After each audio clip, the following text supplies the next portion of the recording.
original YouTube video. It's got 71 million views. You guys want to pause this and go watch it right now about Ty and his garage. I've been in that garage before. I remember that house. Yeah. And then later on, later on you have the house on Rexford. Do you remember when Dan Fleischman had his birthday party at your place? You weren't there, but we had the pillow fight thing, and I went around your house with all these IG models, and I started saying, you know what you need in this kitchen? You need some fucking knowledge. Do you remember that? And then I took, I can't remember. I do. I had, what's her name? Danielle Vaughn in your garage, and we were like, you know what you need? You need some more books in here. You need some more knowledge. It was really funny. So can we talk about that? I mean, that book that video has been parodied a million times. The original idea behind, so a couple things I want to know. The idea behind it, and then when you decided, because I imagine you ran some paid traffic to it. What made you decide, okay, of all these videos, I'm going to choose this one? Because I'm in this similar place right now. I have a Men of Action mentoring program, and we're in the paid traffic phase of the program, and we're trying to decide which one we go and put our money behind. What was the ethos behind it, and then what was the development? Because at some point, once you're at 20, 30 million, you're like, okay, this is doing something now.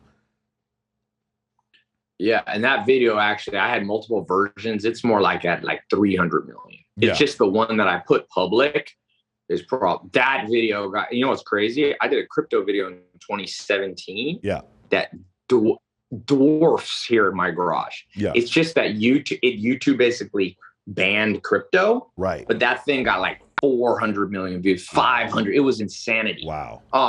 So yeah, I always tell crypto people, I was like, I got more people into crypto, I think, than anyone in the world, more mainstream, just off that video. Yeah. So here's the thing on paid ads and videos and virality.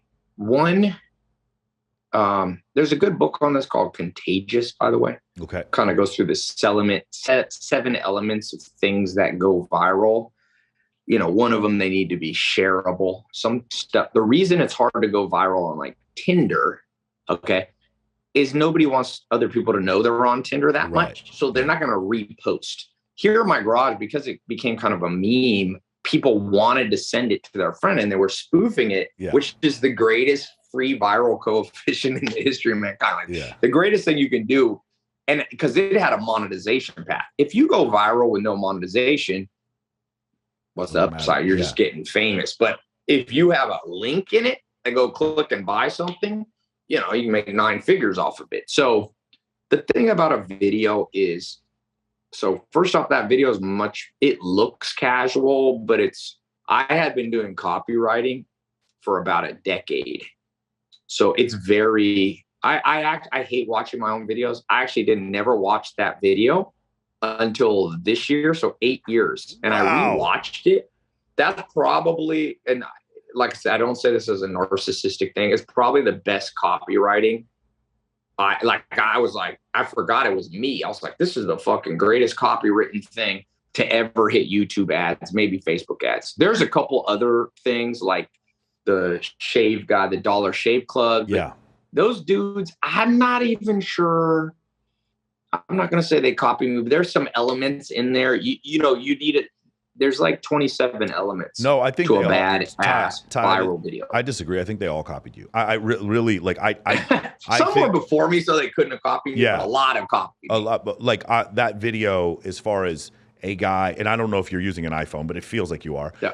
The guy with the iPhone taking a video and then saying, "Click the link below." To me, that was the most disrupted video I'd ever seen that worked that way. And as far as the copywriting, there's these little things you do. Like sometimes I have this problem where I'll call out haters, and you made this little thing. It's like, hey, don't be a pessimist, be an optimist. You did it in a much better way to where I don't feel, you know, personally challenged. And I'm like, okay, let me check this out. There's just 3 things I want to show you, and then just click the link and I'll just show you these 3 things. It makes it seem very simple. There's like you said before, it feels very casual. You just got through with a workout and you're about to go get in your Ferrari. That's what it feels like. Obviously, that's not what was happening, but there were so many elements of that. And since then, you know, I did Brad Lee's podcast, and then I was on, you know, with Dan Fleischman, and it's very, to me, I can see the copies of these things. Even people who will not even claim to be fans of yours, they're clearly copying the things that you were doing in this video because it was so fucking devastatingly effective the way it worked, putting you on the map. as far as that was concerned with that one video. And then other you like you said, there's other videos in there with like 30 million views. Yeah, I did. I followed up with Here in My Backyard, did really well. I probably had 4. I mean, I'm trying to think how many viral videos I've had, but that Here in My Garage was kind of, also you got to get in early. I was early on the platform. Yes. And I can't, by the way, the elements of good copywriting I learned from other people. It's not like I take credit, but what you have to do is you got to assemble different smart people's ideas, be eclectic, and pull them together. So a lot of the things there, the elements themselves were not my invention, but pulling them together. Like the video starts out like, Here in my garage, just got this brand new Lamborghini, here in the Hollywood Hills. So Hollywood Hills is a brand name. Yes. Hollywood Hills like unifies, like I'm not just a random person. Hollywood Hills is kind of a thing that people are like, oh, that, it's like, oh, Kardashians and this, that. So there's like kind of subliminal hypnotism that happens. Freud was a big believer in hypnotism. I don't know that a lot of people think hypnotism is look here, and now I can make you dance like a monkey or whatever. To me, hypnotism is a magnetic message. In fact, Instagram Reels now and TikTok, they are hypnotic. Yes. And you can call them addictive. You keep scrolling because they got an algorithm that creates hypnosis. Sometimes you're like, why am I watching this? Like, but you're like, and that's the scary thing about AI. Eventually corporations will be able to just dominate your brain. They already do, by the way, but they'll really dominate. And so that video that I had, the thing that I always thought was funny is because you got people who loved it, you get hate. And I'm like, bro, I was hypnotizing people to read books, start businesses. It wasn't even cool to be an entrepreneur like it is now. Everybody is a fucking entrepreneur. So I say it's not always what you do, it's what you're selling. So being a salesperson, being persuasive, being hypnotic can be magnificent. Martin Luther King Jr. was hypnotic.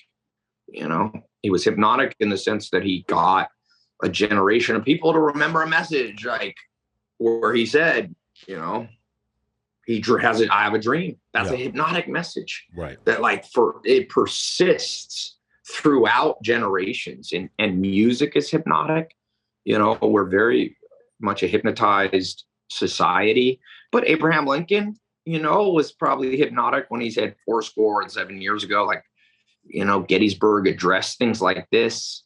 And so that video was probably one of the first hypnotic commercials because it was paid ads to get the level of volume I had in the short period of time. Right. You boost it. You want to boost it. But I boosted things that weren't hypnotic and you just lose money. So sometimes people are like, oh, all I got to do is get a video and push it. It's like, no, it's like, what's the hypnosis level there? And I will caution people, and I've told people this, sometimes I don't want to teach my techniques because in the hands of the wrong person, it can be used for evil. And you see that around the world, that there's dictators like Mao Zedong, or you can even think of more modern political people that are very charismatic and very hypnotic, but they use it. I think lawyers are that way, good lawyer. Look at this Amber Heard, Johnny Depp thing. There's a lot of levels of hypnosis trying to be used on the jury. Like, oh, this person's awesome and this person's mean. And probably the reality of a case like that is you have two people that ain't saints mad at each other. It's probably, Johnny Depp maybe. So it's like hypnosis. It's like, no, Johnny Depp's more of a good person than Amber Heard. But the reality on the ground doesn't matter because it's how hypnotic are the lawyers. Yeah. Yeah. It feels like Amber Heard's the only person who gave a shit in that relationship. Anyway, sorry. Yeah, some people. I'm just kidding. Who knows? Like I said, the truth is often in the middle. When two people say this, they might both be right. No. Sometimes you deserve what you get.